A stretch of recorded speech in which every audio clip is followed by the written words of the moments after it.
Good evening, everyone, and welcome to another episode of This is Revolution podcast. I am your invisible host, Jason Miles.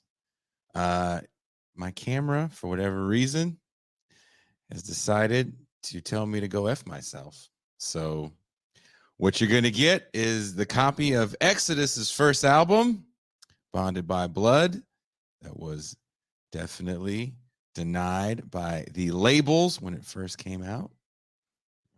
Got to know Exodus, or most of the guys in Exodus, pretty well over the years, especially Tom Hunting. It's good to see Tom in good health now as he battled cancer. So, and you guys know me, you know I am a metal guy through and through. So I have to pay homage to one of the greatest thrash albums of all time. And dare I say, this album, I think, really inspired the rest of the big four to go oh so hard in 86, and all of them released classic material. Megadeth with Peace Cells, Metallica with Master of Puppets, and Anthrax with Spreading the Disease, and of course Slayer with South of Heaven. Do you disagree? Say something in the comments if you do. If you're new to the channel and you haven't done it, please hit like, please hit subscribe, please hit the bell. And if you would like access to the bonus Patreon after hours, then become a patron. We have a special call-in segment. You can call in. Tell us what you think. Tell us what's on your mind. If you don't agree with us, which, hey, we read the comments. We know you guys don't agree sometimes. Call in. Thursday night is call-in night. There's the Mau Mau Hour with Pascal Robert. You can talk with Pascal how he is as he is Mau Mauing someone or somebody. And now you can pay for the whole year for $30, and those patron dollars go towards upgrading equipment.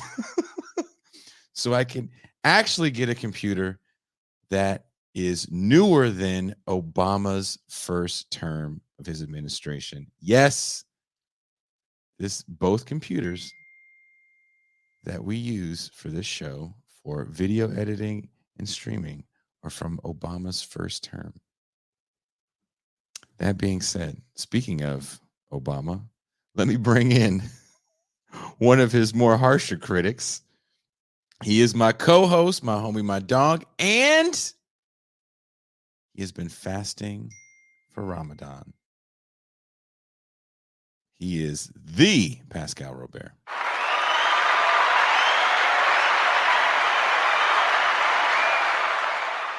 Peace and greetings to the chat. Peace and greetings to the audience. Peace and greetings, Jason Miles' invisible self. It's just for today. It'll don't worry. God willing. Yeah, we'll figure it out. Figure it all out.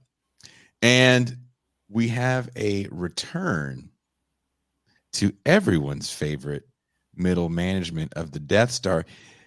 This gentleman has been extremely overworked. He found out a whole new cadre of Jedi have been hiding in a secret system, and it's just been hell dispatching inquisitors to handle these guys.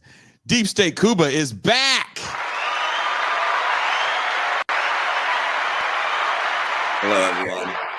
Hello, everyone. Jason, thank you.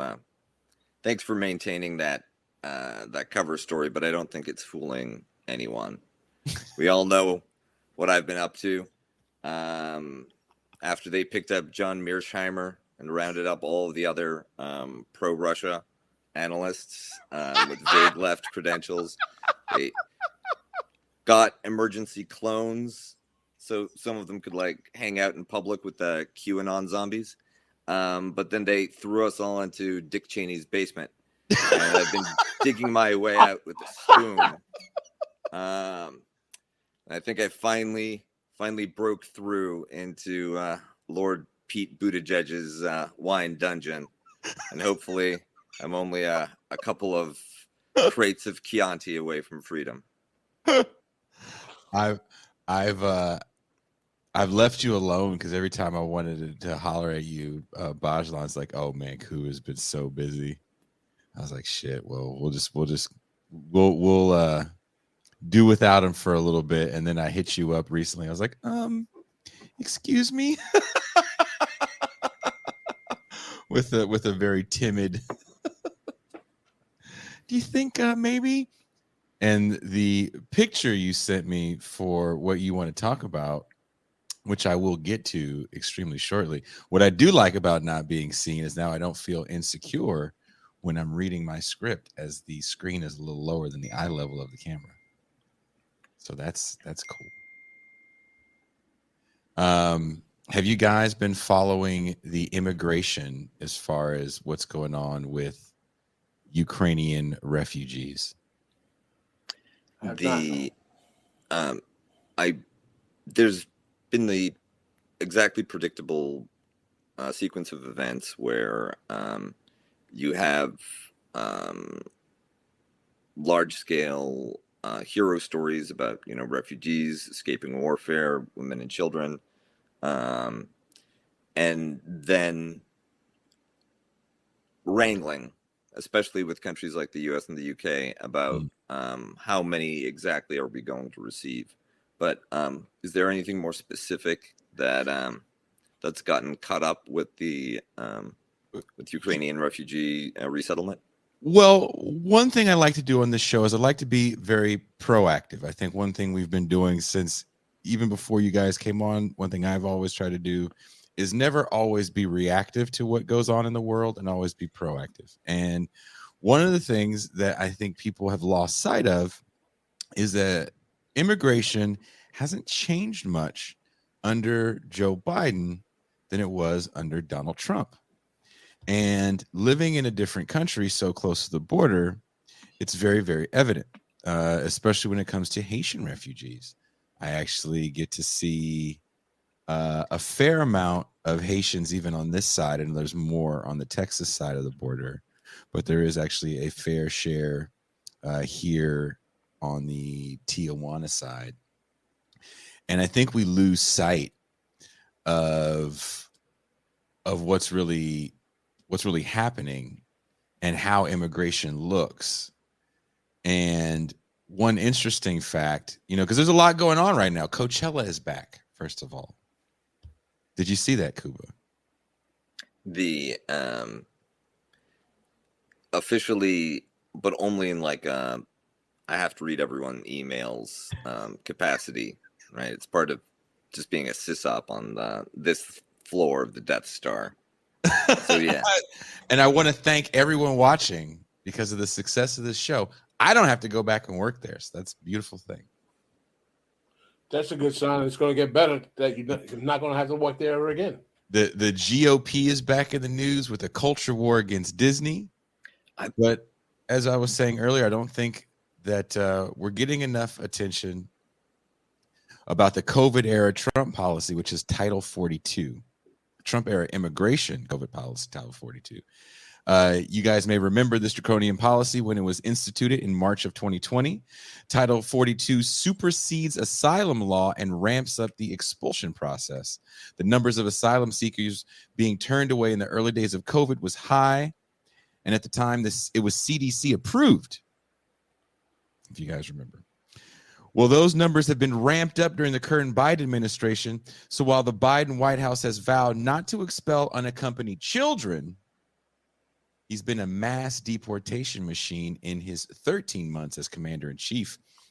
According to an article from CBS News, the Biden White House expelled 10,000 Haitians in 3 months last year, 4,000 in 9 days, 20,000 in a 12-month period.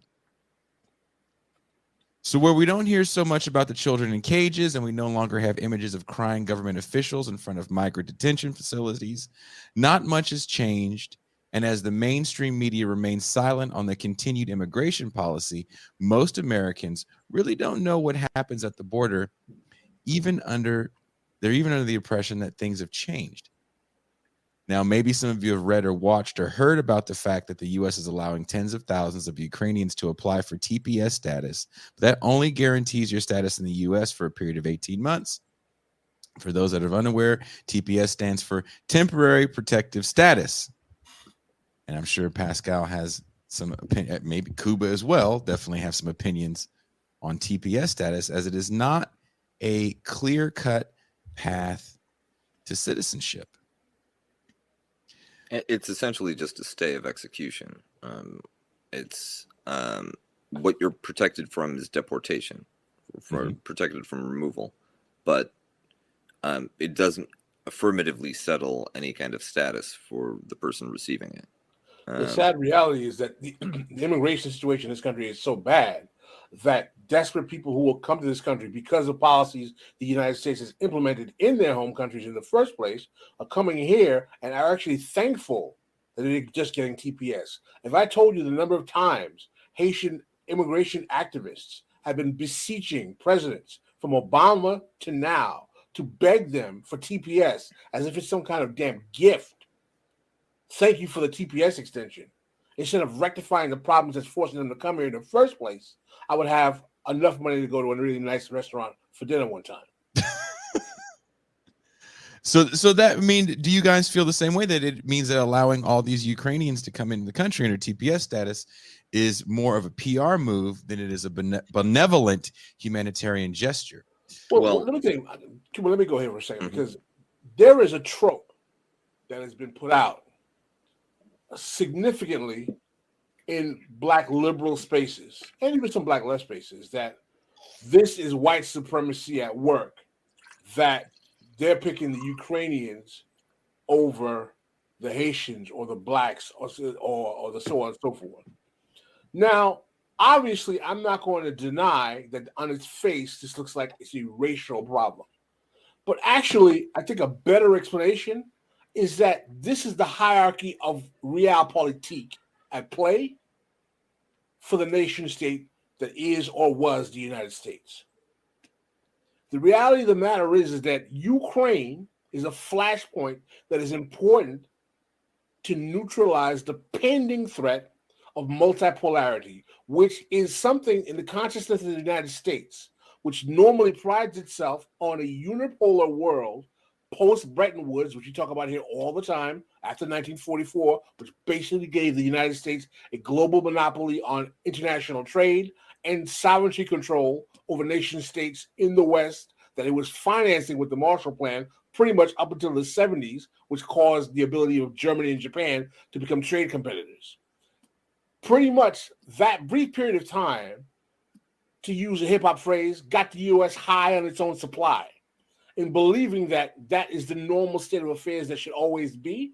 And sadly, again, most Americans, because they are so oblivious to their own history, believe that it's some kind of divine manifest destiny that America has that posture, when in reality, prior to World War II, the United States was pretty much a pit stop in terms of greatness compared to the British Empire. But again, let me just make my point, Kuba. I know I'm sounding like I'm on a rant here, but the large part is that there is a racial element, and the racial element is not because dark skin is problematic. The racial element is that dark skinned countries are more poor and have less power, and they have more poor because they're easily to extract resources, wealth, and politically manipulate because they don't have weaponry, they don't have armies, and they don't have the technology to challenge the hegemonies that are playing this game with them. And there is a racial component because, frankly, in the age of enlightenment, when these countries were being completely and totally pauperized by invasion, colonialism, and slavery, they did not have the technological capacity to challenge the Western empires of the world that had benefited from getting that technology from what? 800 years of Muslim control of the Andalusian Peninsula that gave them the Renaissance advantage to have that technology, because most of it wouldn't have been there if the Muslims had been in Spain and the Andalusian Peninsula and Europe in the first place. Did you want to say something, Kuba? I mean, yeah, I thought we were talking about Ukrainian refugees, but so I was just going to say that I don't, I agree that there is a kind of racialized preferential treatment to refugees coming from Ukraine. but it also has to do with the optics of the confrontation as the Department of Defense and the White House would like to lay it out, which is that against one of the sort of great authoritarian traditionalist revisionist powers, exercising its aggressive, malevolent monomania, swarms over an innocent neighbor and brutalizes its heroic people, then if that's the framing that you want, you're going to have to take some refugees. And the fact that it's Ukrainians, Caucasian Ukrainians, makes it an easier sell inside DC decision making. Well, I would even go so far as to say H-1B visas, they have no problem taking in Indian workers. Yes, but it's the TPS status, right? For an H-1B, the machine, like the immigration system, recognizes where value can be extracted. Like H-1B workers are ones where there's an arbitrage opportunity. Let's squeeze them. And then the most coveted and also most difficult to get are sort of green card, discretionary powers, really on the side of the holder type arrangements. And TPS is in this middle zone where it can be granted based on non-economic rationality, right? You don't have to have a job. You don't have to already pay your way or produce surplus to be warranted a TPS status. Well, I'm sorry. Go ahead. That's the distinction, right? For people who really care about immigration, TPS numbers, that's giving free entry to some particular group, as opposed to increasing the H-1B eligibility, where, like with a lot of means-tested programs, you have huge barriers even when the program is, in theory, open. Well, part of the problem I have here consistently is that American immigration policy is arbitrary and capricious. Basically, it serves the whims of American empire conveniently without understanding that there's a universal reality to the way in which international capitalism and finance and international trade are causing this kind of otherization economically in these third world and developing countries. And because we're not willing to admit that most of the time the United States either is a main contributor or a partner with countries that are causing this problem, that the whole charade of seeming like they care about Ukrainians who are suffering, who deserve to have a place to come as refugees. But the bottom line is that the three-card Monte of immigration policy that we have as, quote unquote, the center of world empire in the West is part of the reason why maybe perhaps it would be better for the world if we had a multipolar environment where there could be an international pressure force that would require the United States to stop using this arbitrary and capricious standard to try to decide who it's going to grant TPS to. Even better, maybe not create the actual geopolitical realities that require people to actually leave their countries in the first place. Yeah, and I think that one major unsought, unrealized, or unconsidered advantage of multipolarity would be the potential that there are multiple areas available for safe resettlement of refugees, right? If you could, Russia or China as other developed core countries might be able to accommodate more people displaced by regional conflict. Correct. And Kuba, I understand that. My goal here is not to deny. Listen, Ukraine is a legitimate flashpoint of geostrategic crisis, no doubt. The position I'm making is that simply there is no equality in terms of the way the suffering of Ukrainians are weighed against others. And it's not to delegitimize their suffering, it's because, frankly, the United States is using the suffering of the Ukrainians as a media flashpoint for itself to portray the Russians as even more egregious, which they may be. Let me just... It's the education of women in Afghanistan, right? It's the girls and women of Afghanistan all over again. Definitely. No, it's a cynical, you find a sympathetic face that's for a group that's suffering as a result of your rival's actions. And for a moment, they become the cause célèbre. This time it's Ukrainians. Before it was Afghan girls and women. And there was a time when it was the Israelis. There was time, Afghanis, Nicaraguans for a while in the 80s. So to always view it through you can almost just track the action movie villains. To always view it through a racialized lens, you're constantly going to miss the point. And Pascal, I do agree that it definitely does come from certain poor countries. But what kind of prompted me to want to talk about this was I read an interesting article in the LA Times, as I will stop reading my script as you guys have thrown me so far off.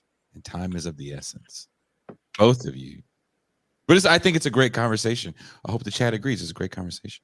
But there was an article in the LA Times about a Ukrainian dance troupe, a ballroom dance duo. Did you see this, Kuba? Pascal, see it? No, they're not. I'm fasting, bro. So I'm a little light on the media. Oh, I feel you. I understand. I'm sure you're trying to be chill throughout the day. In a recent article in the LA Times told the story about how quickly the U.S. border policy can change when the powers that be want it to. Around the time of the onset of the invasion into the Ukraine by Russia, Ukrainian ballroom dancing duo were performing in Mexico. One of the members of the duo, only known as Katerina, as she didn't want to let her last name out because she still has family back home, she couldn't get back to the Ukraine due to fighting, so she assumed that she could return to her dancing partner's home in California until the fighting subsided. What happened next was a nightmare for the Eastern European dancers, but actually an all too common occurrence for many people that try to cross the border from foreign countries. This is from the LA Times. Quote, when the pair, along with Constantine's mother, Constantine is the man, on March 3rd, tried to cross north in a car from Tijuana to the Otay Mesa port of entry to present Katerina to U.S. officers and request asylum for her, Customs and Border Protection took her into custody. They threatened to charge Constantine and his mother with smuggling. Eventually, Katerina was sent to a detention facility across the country in the custody of Immigration and Customs Enforcement, also known as ICE. You don't know what's going to happen next, Katerina recalled of the experience. It's just horrible. She asked, how Katerina and the other Ukrainians who arrived in the first weeks of the war were treated stands in stark contrast with how asylum seekers are being received now. The system is extremely different for Ukrainian refugees, but still brutal and cruel to Haitians and Latin Americans who are also fleeing persecution from war-torn countries. I bring this up to remind us that the atrocities that brought many of us to tears, that even prompted some people to go to the border and help with aid for migrant families, it's not over.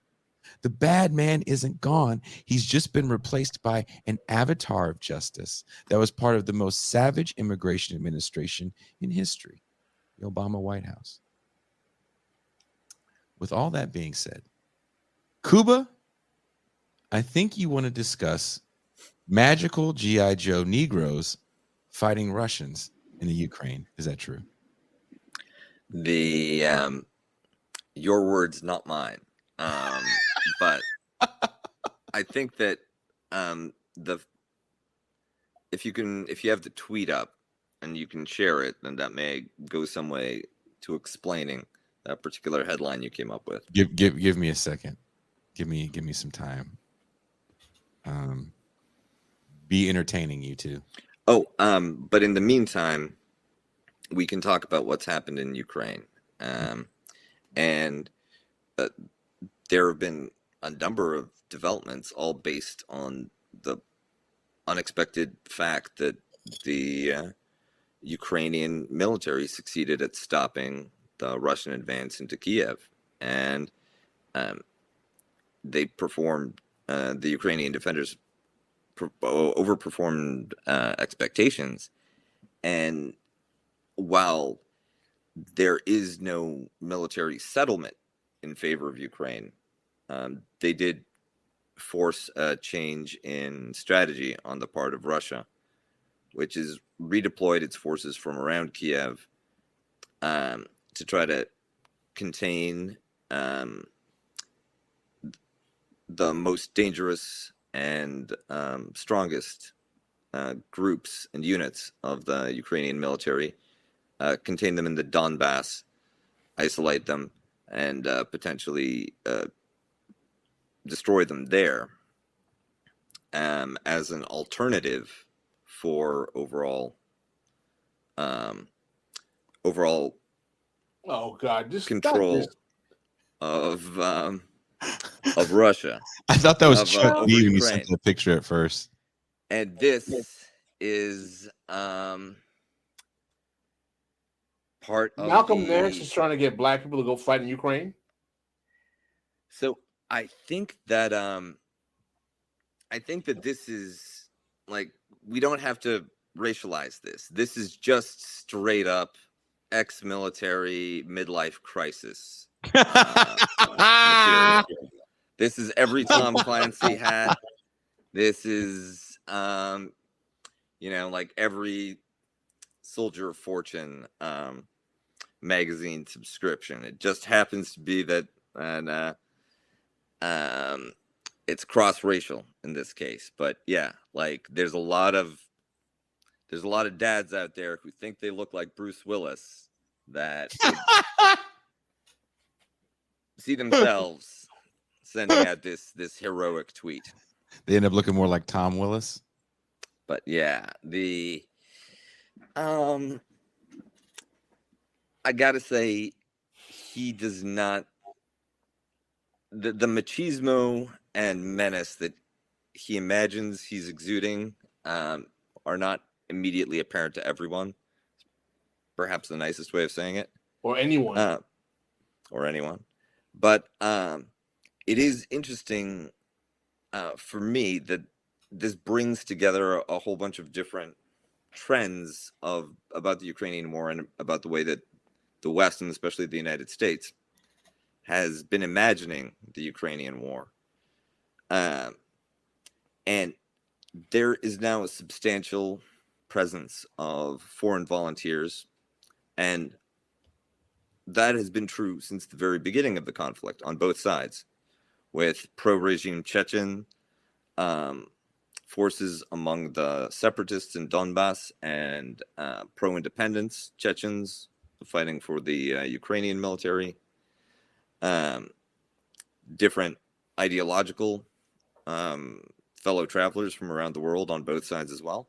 But since the beginning of the war, you now have this kind of liberal Twitter international that has been mobilized, and enough kind of normie voluntarism so that it can be a divorced dad midlife crisis fantasy that you're going to go there like, in the Spanish Civil War and fight for democracy against the forces of an evil totalitarian tyrant. And that this fantasy is broadly available to even 60-year-old American men. The flip side of that is, consider the level of risk tolerance that a government must have if it allows its citizens to go and fight a superpower level rival in a third country, including Malcolm Nance. In my understanding, he has enough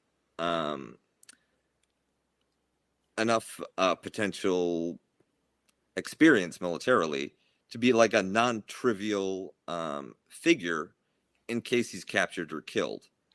One, he has a rank in the U.S. military. It could potentially be a serious escalation. And I don't want to oversell it, but are we going to have a nuclear war over Malcolm Nance's Oh, midlife crisis? oh, listen, if that Negro becomes so important that we're going to have nuclear war over him, I know I want a rocket ship to take me to another universe to build a new planet. Because that he is a cartoon. Oh, Malcolm. absolutely, yes. I mean, he's. I would say the same of the younger brother of the younger Cuomo brother, right? If he signed up and went out there, or don't tell me he's making that kind of noise too.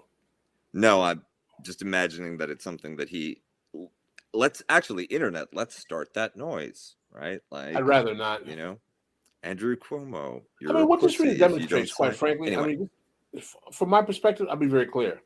The way I look at this, Americans, even in the time of economic precarity in this country, are so socialized to look at war in the abstract, by the way it's covered in this country, that they actually think it is like a video game. So Nance, even though he is allegedly trained military, can take photo ops acting like he's going to go fight in the Donbass or protect exactly. Kiev, exactly. It's an Instagram tour for him. His studio, quite frankly, because the whole image can be just a media psyop to get people to believe that you should think about wanting to join Ukraine and fight too. I mean, it's an absurdity.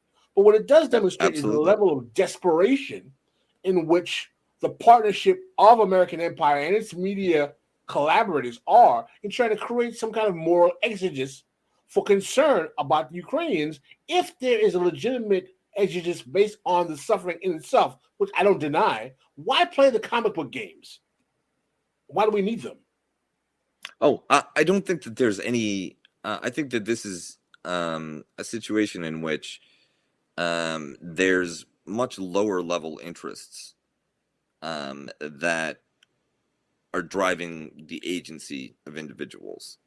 That this has more to do with like Nance's career and the potential advantage of the little media ecosystem around him.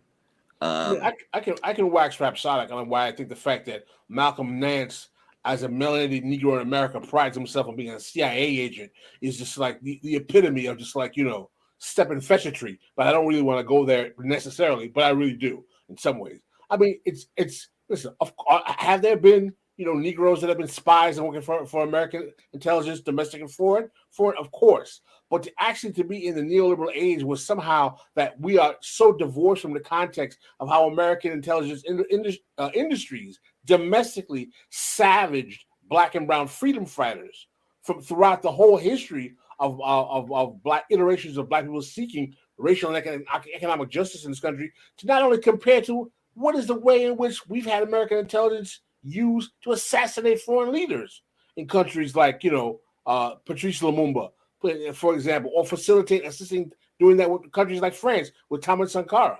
It just demonstrates the sheer level of absolute moral and intellectual bankruptcy that the current contemporary moment in Black political life has reached, where we are so divorced from oppositional politics. And I'm not saying there should be some kind of racially essentialist, all Black people fight empire, because no, I get that. We're going to have people who want to be on the side of empire all the time. But to be so divorced from the history, a rather proud and noble history of Black people taking an oppositional position to American international exegesis in protection of capital and its own self-aggrandizement, this demonstrates the degree to which Black social and political thought has lost its oppositional capacity in this country and become nothing but sock puppetry for liberal establishments.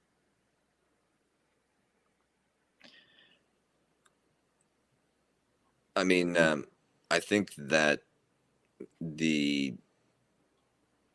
it also points to the success that sort of postmodern or late capitalism has had in just atomizing people, creating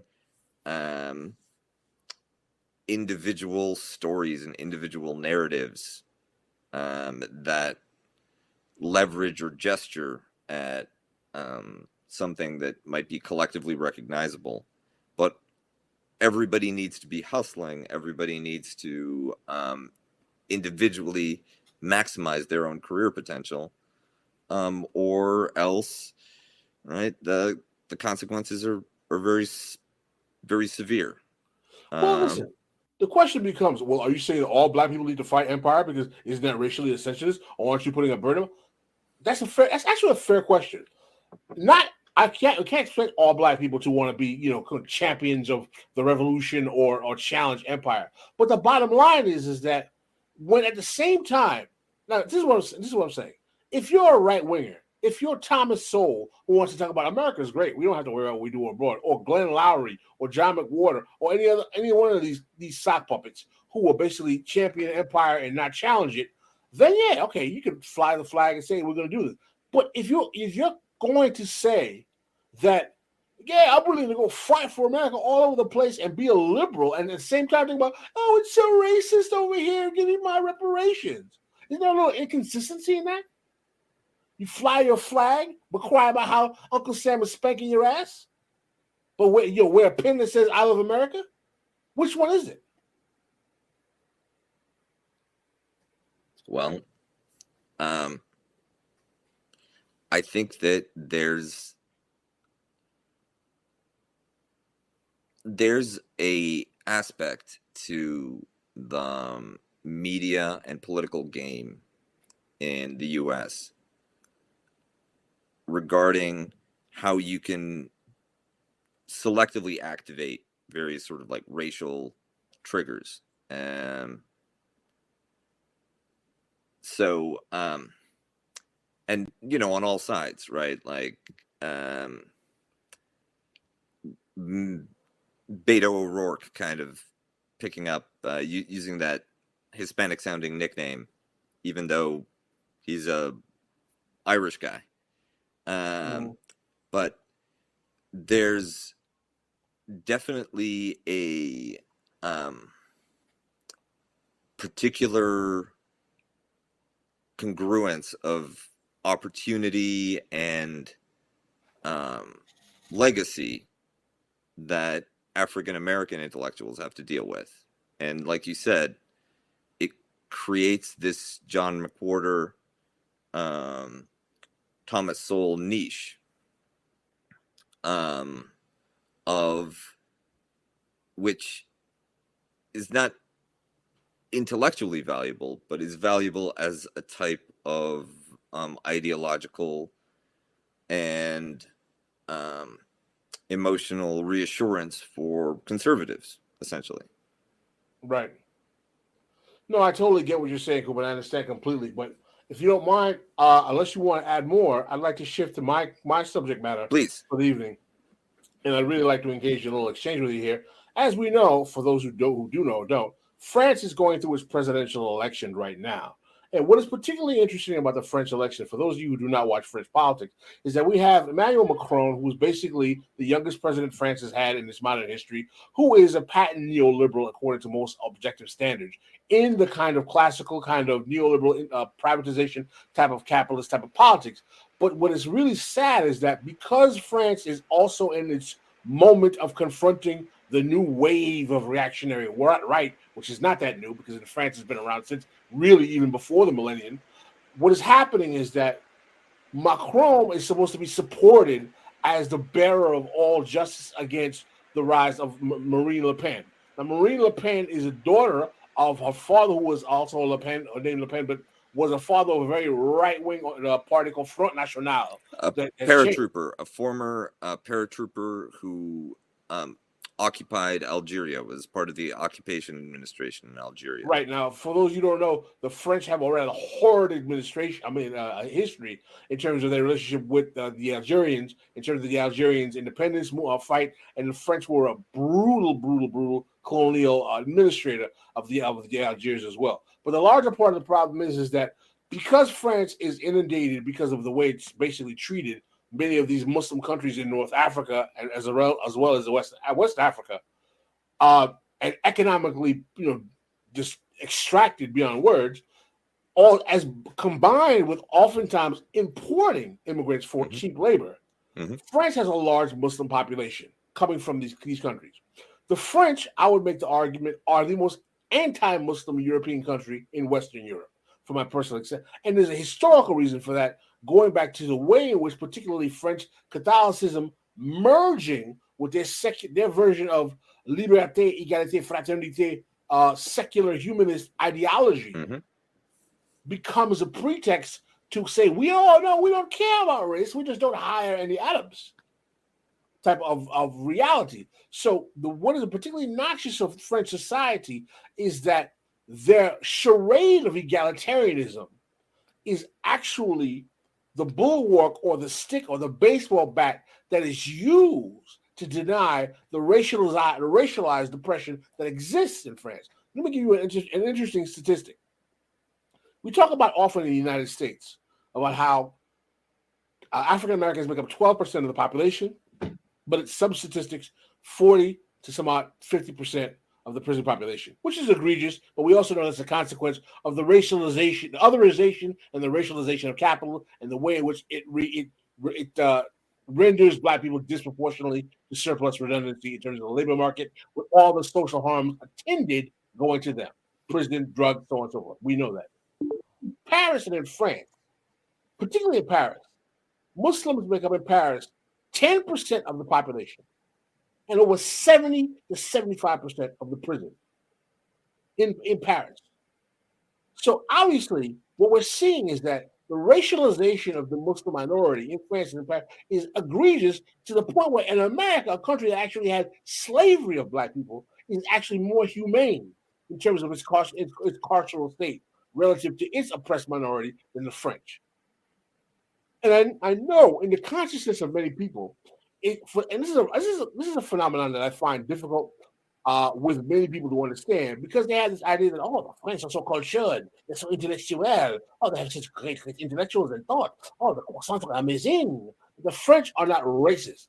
I have made the argument that the French, by far, are 10 times more racist than the British and always have been. But because we live in an Anglo-American country, and frankly, Anglo-American world, where we view the lens of oppression and imperialism through the eyes of the British, we don't realize the supermajority of West Africa is colonized by France, not by the British. The British have a lot of East Africa and Central, but if you actually look at a map of what countries colonized Africa, there's a significant argument that more, compared to Britain, France is significantly superior in colonial assets.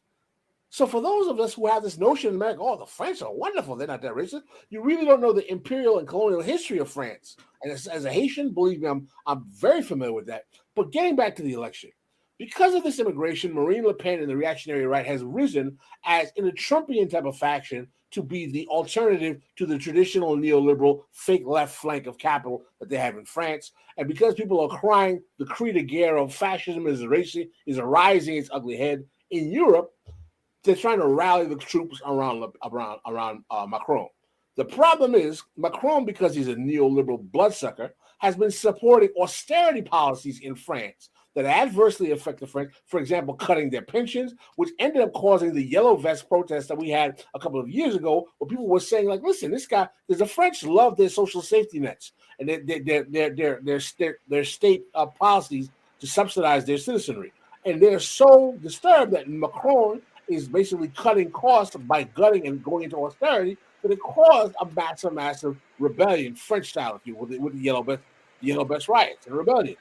And Macron is not very much liked because of that kind of neoliberal austerity. But at the same time, we have this dialectic between him and Marine Le Pen. What is even more interesting is that in this election, before we came to the point where we had these two candidates, because in France, you have these kind of like phases of election, phase one, phase two, there was a guy who was running who was even more of a right-wing reactionary fascist than Le Pen, which was Eric Zemmour, who was absolutely just ridiculously racist.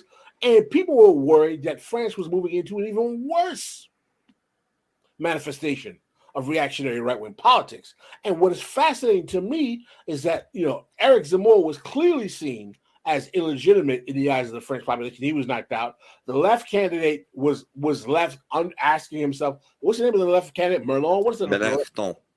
Say again? Mélenchon. Mélenchon, yeah.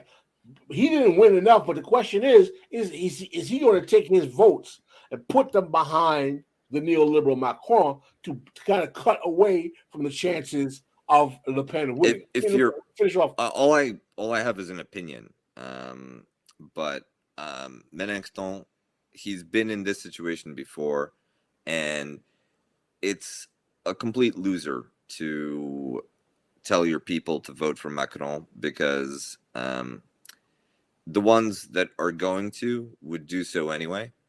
The ones that won't will hate you for selling out.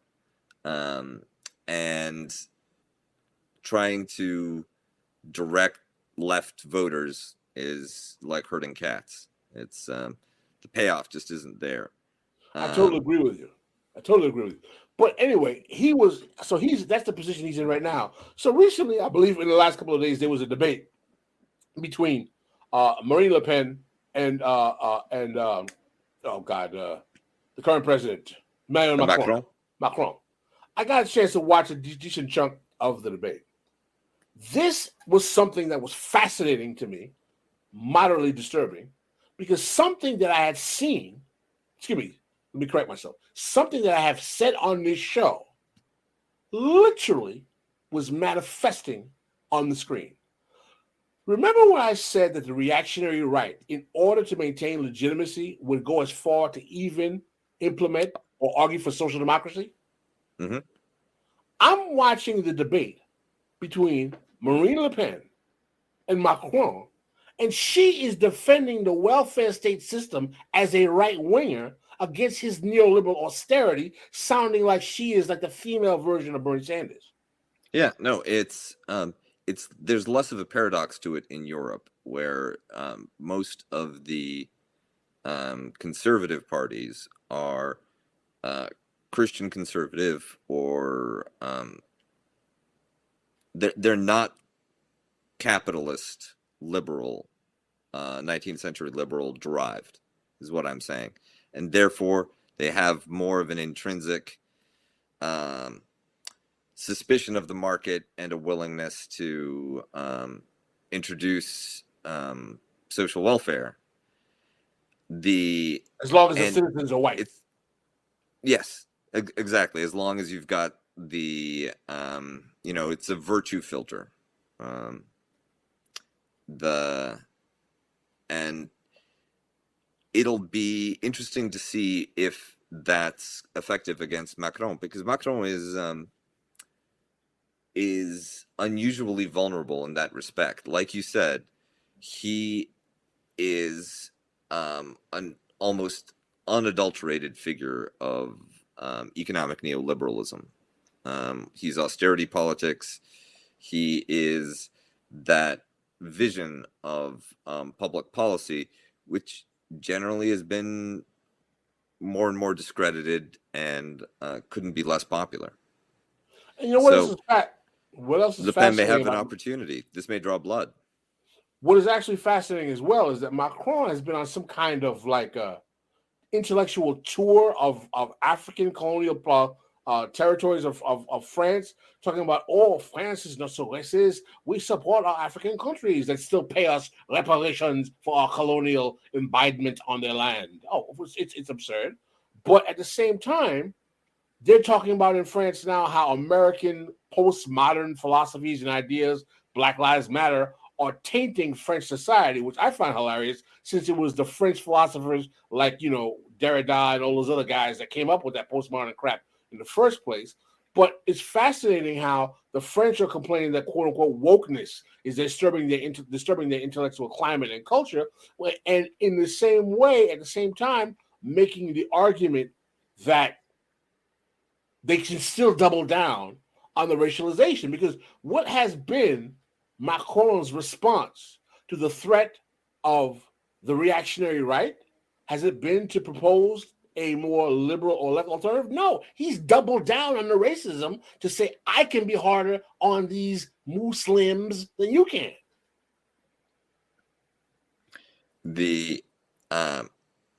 He's become a master of the George W. Bush maneuver of making the post-racial, harmonious, pious public statement about, Islam is a religion of peace, or the equivalent sentiment in French, and then practically having the dog whistles and the selective policies to present that image of authoritarian, sort of firm leadership against these unfavored groups. Right. No. Excellent insights, Kuba, without a doubt. But what's fascinating to me, right, we're always talking about now that we're in this dialectic, right, where we have the liberals and the reactionary right. And we're saying how the left is feckless at being a factor in this area, right? And what that demonstrates to me is how the left globally is been blowing smoke and mirrors since kind of like the mid-teens, 2015, 2014, Sanders in America. You had what's my man in England? The starts Corbyn. Yeah, Jeremy Corbyn in England. And we've been blowing, we had Syriza, we've been blowing all this smoke in this quote-unquote new moment of left resurgence. And we don't have the muscle to pop a grape to become an intermediary wedge between this dialectic of reactionary rights and lefts to create any kind of light for any kind of space. And what I'm saying is that, well, what exactly does that mean the left is worth at this particular moment in that kind of context? Are you asking? I am. I mean, do you have like Iraqi dinars? And I mean the old dinars, the ones that still have Saddam's face on them. Find the lowest denomination of bill that they issued, like in 1980s Baghdad. Then find a 102-year-old blind woman in Basra to break it down into coins. Half of the smallest one of those. That's what the left's worth. It's sad, Kuba. It's really sad. Because we've been blowing a lot of smoke for a few years here, man. We need, like, in the United States, there was enough of a movement to actually like force response from the side of the reactionary status quo. In the UK, similarly, there was it got to a point where the antibodies needed to be activated, but the antibodies worked in both cases. And is the dilemma to try to get to step 3, get to step 4 next time?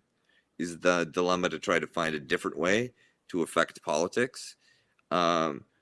Is it a matter of looking at what weaknesses the West has, that the left has institutionally,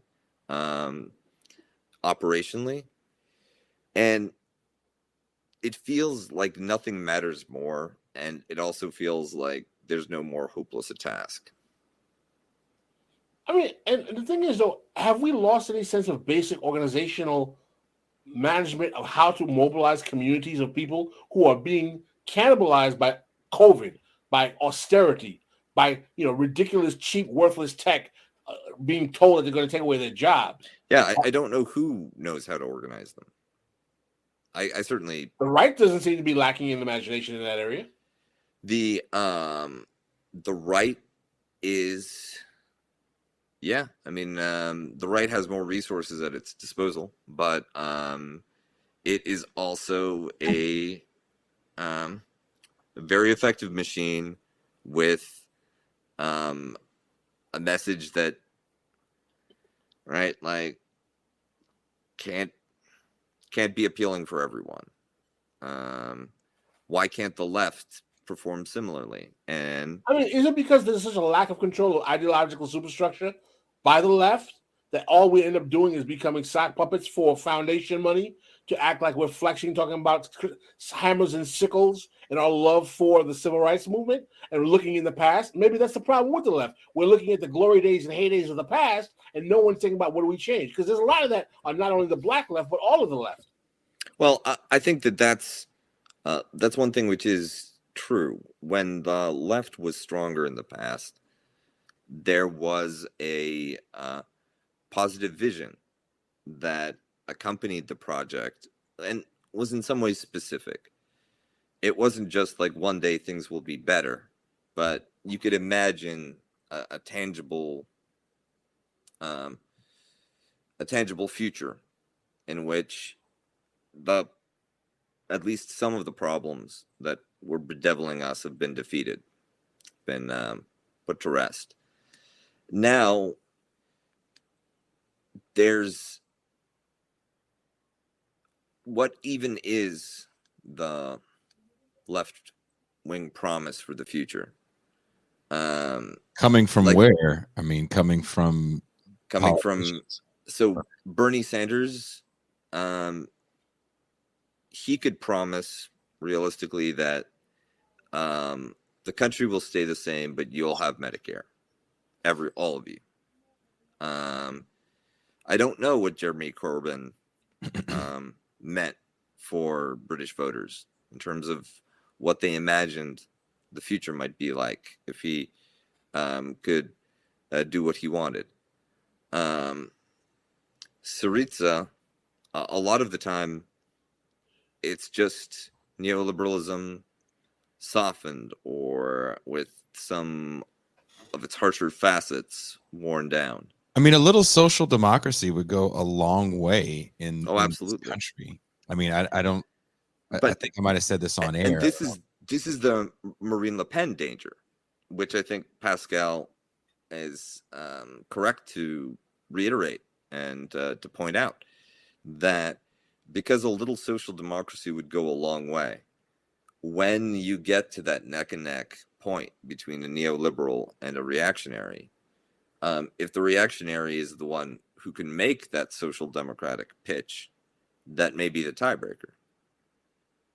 Yeah, and then we're in for fascism. Meaning the welfare state, not the worker control part of social democracy. So fascist gives you health care and universal health care and free college education. Should we feel good about that? I don't feel good ever for any reason. How fashy are they being? I mean, I'm being facetious because I know you definitely don't believe that, being a Polish for that history, that for sure. But what I'm saying is that, like, there's no one is offering anything but fear.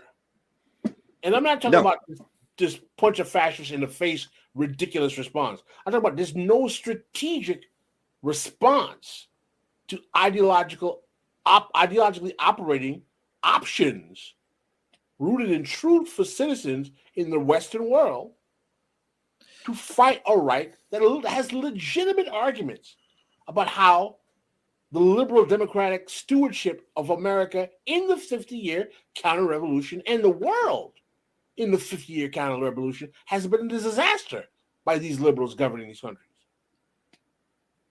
Yeah, and I mean, look, I think you're overstating it way too much about strictly liberals governing countries, because in the 50-year counter-revolution, there has definitely been massive right-wing swings in a lot of the countries you're talking about. So you are making a I don't disagree with that. Uninformed, broad brush stroke. I don't think he's uninformed. It is extremely uninformed. This ain't the law room right now, Professor. This is the real world. The 90s alone, you can't tell that bald-faced lie. So let's just be honest. If you want to talk about a bipartisan effort to fuck shit up, that's fine. But simply saying it's liberal, you take that to Tucker Carlson. That's a fair and legitimate critique. It's not just, but this is my position. Mm-hmm. Why are we expecting the right wing to do anything but what they say they're going to do anyway? I don't expect the right to do anything but be parasites for capital. I agree. That's why I don't count them in the analysis. But when you talk about we're the party of the working class and we happen to be serving finance, capital, and Wall Street, But I mean, you also have to look at how some of these populist movements, especially throughout Europe, came to be. And I think that's what happens with this American left. It is still new, it's still young, and people don't want to go back and look at the history. I mean, you've written about the world for a long time. We always joke around with Kuba and Djene Bajalan, and maybe we should start being a little serious about these guys' background. But Kuba has 20 years experience. He really is Dr. Kuba in writing and researching this shit. So when we talk about a lot of these movements, when we talk about populist uprisings, especially let's bring up Greece, for example. Donald Trump is not an anomaly. Zelensky is not an anomaly. When we talk about, charismatic figures that come from TV that end up in positions of power. And to your point about liberals failing, there's like I said, there's truth to the statement, but it's very, very there's a lot of context that we don't have the time to get into, especially when we talk about like the fall of the Soviet Union and how Europe in general looked post that fall. That's totally fair. And so when we talk about the left glorifying, which we all agree on this.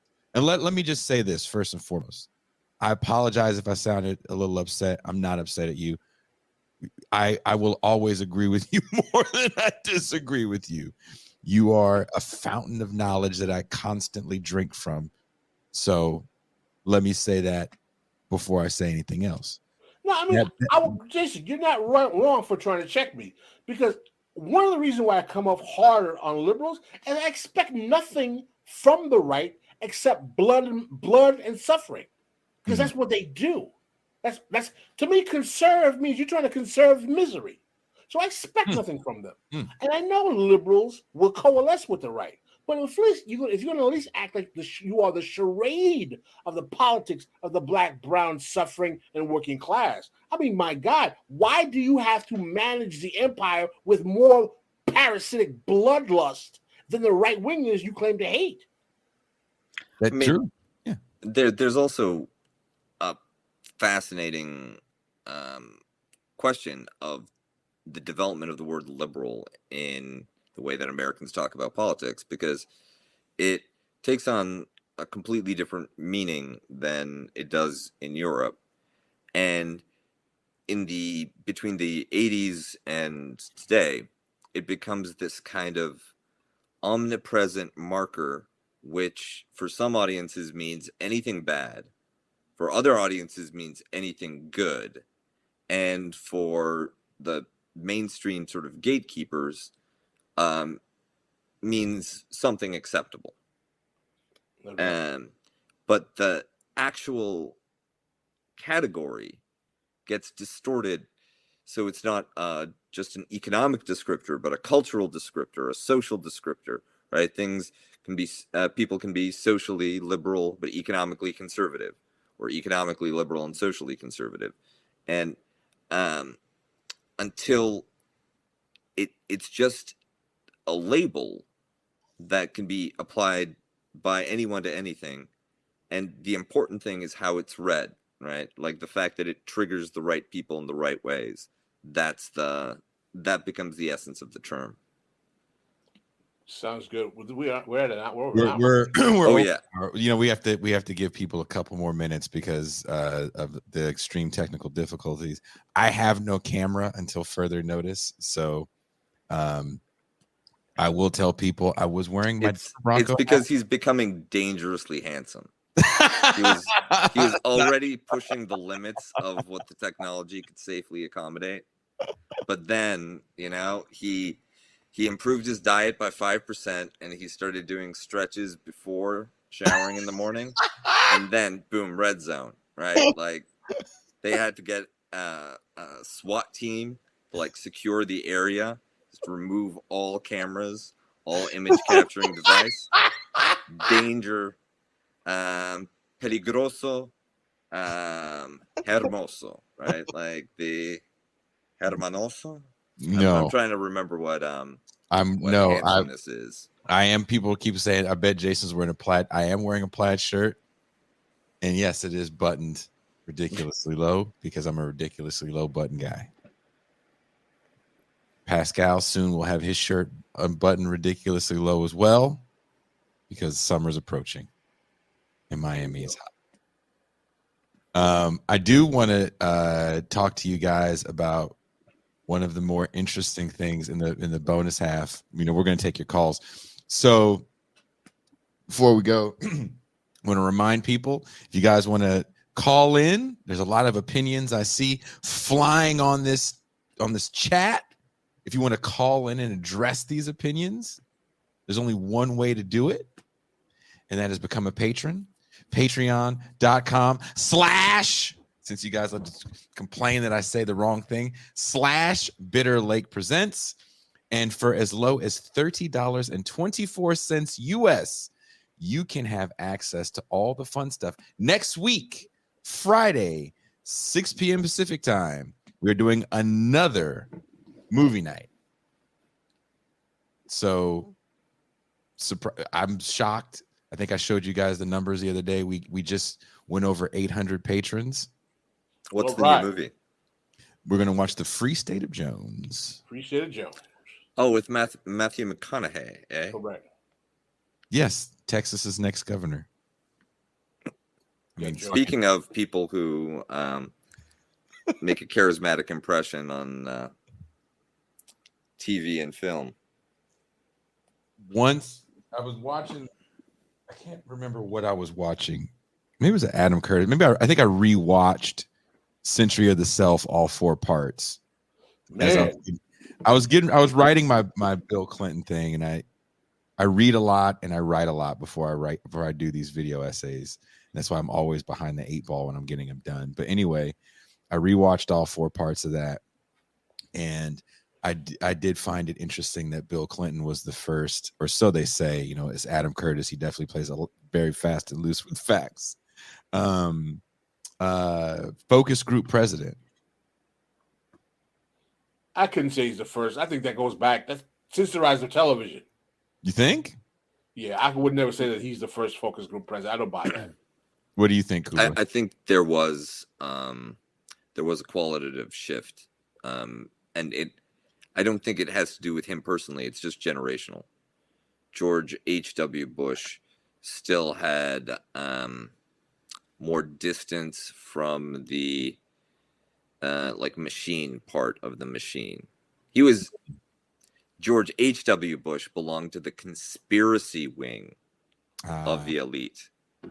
Bill Clinton belonged to the machine, meritocracy, grub my way up wing of the elite. But it's just when we think of presidents and when we think of leaders of nations, this is a global phenomenon. I mean, Rodrigo Duterte doesn't just become president because he says he's going to kill a bunch of dope fiends. You have to be somewhat charismatic. I think we just follow as nations, the charismatic individual that can hit the pulse of what everyone's feeling at the time. True that. So when Pascal talks about fascists that give you health care, don't be surprised if 2024 is filled with healthcare giving fascists. And always opt for the platinum plan. There you go. After all, somebody else is going to be paying for it. My daughter said as she came to the house for the first time, you got to pass under a freeway. I think I might have said this on there, a freeway underpass to get to the hill I live on. And my daughter says, "Dad, that's the first freeway I've seen when people aren't sleeping on it." America is a very, very, very sad place. If you look at the rates of death by age, life expectancy of America, it's lower than in comparable industrial states and getting worse over the last 5 to 10 years. It's ridiculous. And it's American exceptionalism. It's the greatest country in the world. It's so funny. I drive through Tijuana. I've definitely driven through other poor countries and definitely seen the favelas of Brazil and shit. But driving across the imaginary line, and as soon as you hit San Diego, every freeway overpass, encampment. all the way through. It's nuts. It's crazy. So we ready to rock to the patron? I think we're ready to rock for the patron. Kuba, do you want us to have any parting words?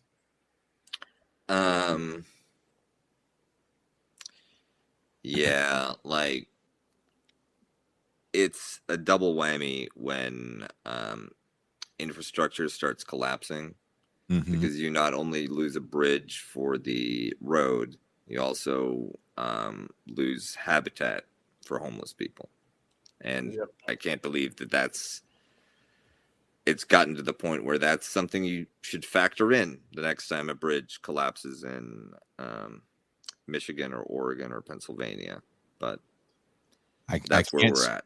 I can't stress it any more than I have already. We are in a state of collapse. I don't know what the end result looks like. I don't think it looks like Mad Max. Maybe it just looks like Blade Runner. But we are in a state of collapse. And on that note, let us soothe ourselves. Subscribe. like and subscribe. Enjoy the cartoons of my childhood over music I wrote for my 3-year-old. See you guys in the bonus half. Get ready for some phone calls. Peace.